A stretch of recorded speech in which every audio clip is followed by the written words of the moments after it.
Hi, my name is Jeremy.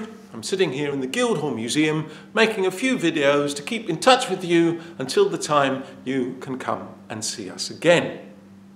Now, I'm in the Guildhall Museum, but I'm also going for a walk. I'm walking around Medway, but not just through the places in Medway, I'm walking through time as well, because I'm using the museum collection to go back into the past to find out about the places where we live. We've been to Rochester, we've been to Strood, we've been to Chatham. In this video, we are going to Gillingham. Now, the Gillingham you might know today is really three places in one.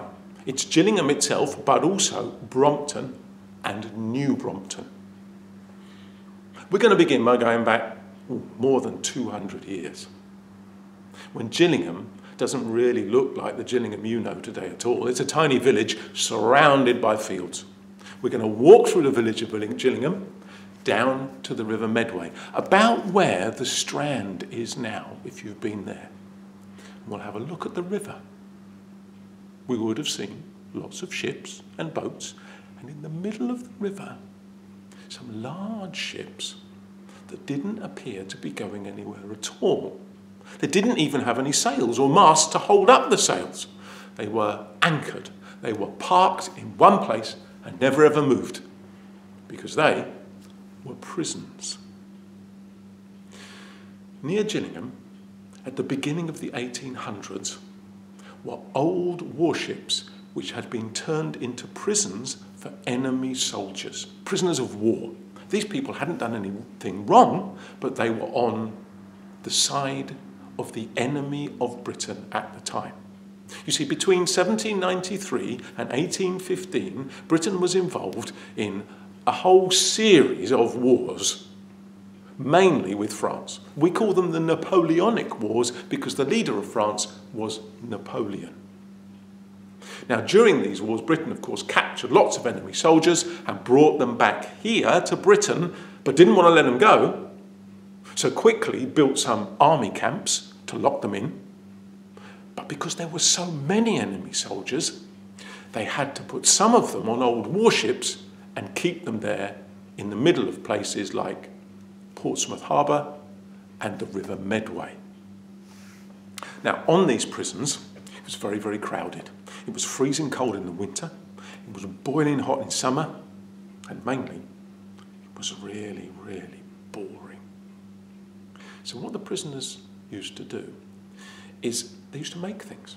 They used to use the skills that they might have had before they became a soldier to create works of art that they could sell to local people.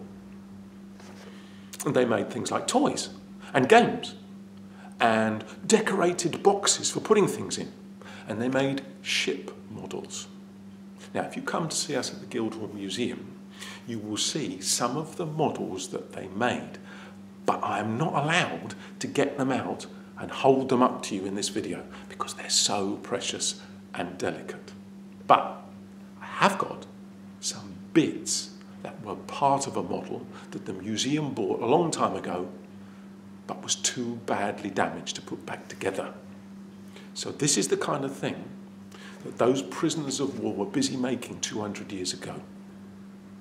This is a mast from a very big ship model. It's the thing that holds up the sails. Now, because these prisoners sitting in prison didn't have any fancy materials, they used to use whatever they could get their hands on, really, old bits of wood. But because that old bits of wood doesn't look very attractive, they used to cover the wood with strips of bone, probably taken from their meat. Perhaps they arranged with the British guards, the soldiers, to get them extra bones that they could turn into models. So what they've done is they've cut the bone into panels, into strips, and nailed them onto the wood. You can see the tiny copper nails inside. I know it doesn't look very fancy now, but that's because it's 200 years old.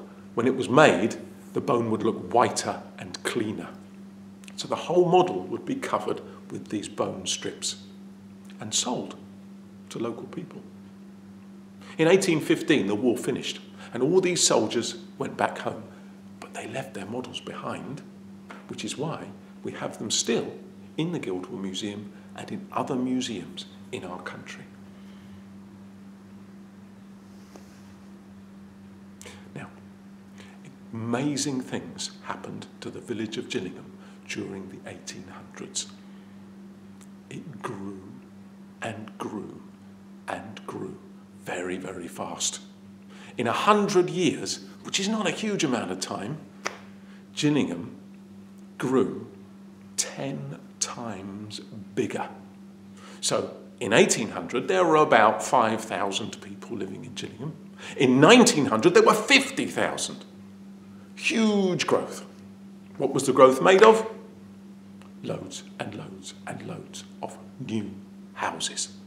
Gillingham completely changed from being a small village surrounded by fields to being streets and buildings. So my next object is all about bricks. In some ways, the story of Gillingham is all about bricks. This is called a line pin. It's something you use when you're laying bricks to build a house or a wall. You need two of them. You stick this in one end, maybe in the ground, you stick another one in another end, and you put a bit of string between the two so that you can make sure when you lay your bricks, you lay them in a straight line. Or, because of its shape, you can actually stick it in the wall. And stick another one in the wall, put a line between them, and then you can make sure your bricks are, as they grow, as the wall grows, you keep them level. But it's not just bricklaying that went on in Gillingham, it was brick making as well. You see, people realised all those fields that were there, they could make more money out of the fields if, instead of planting crops in the land, they took the land, dug it up, and turned it into bricks. So I quite like that, because it's like the houses in Gillingham now, it's like they've actually grown out of the land, like crops, as people took the earth, made it into bricks, and then took the bricks and made them into Gillingham houses. What else have I got?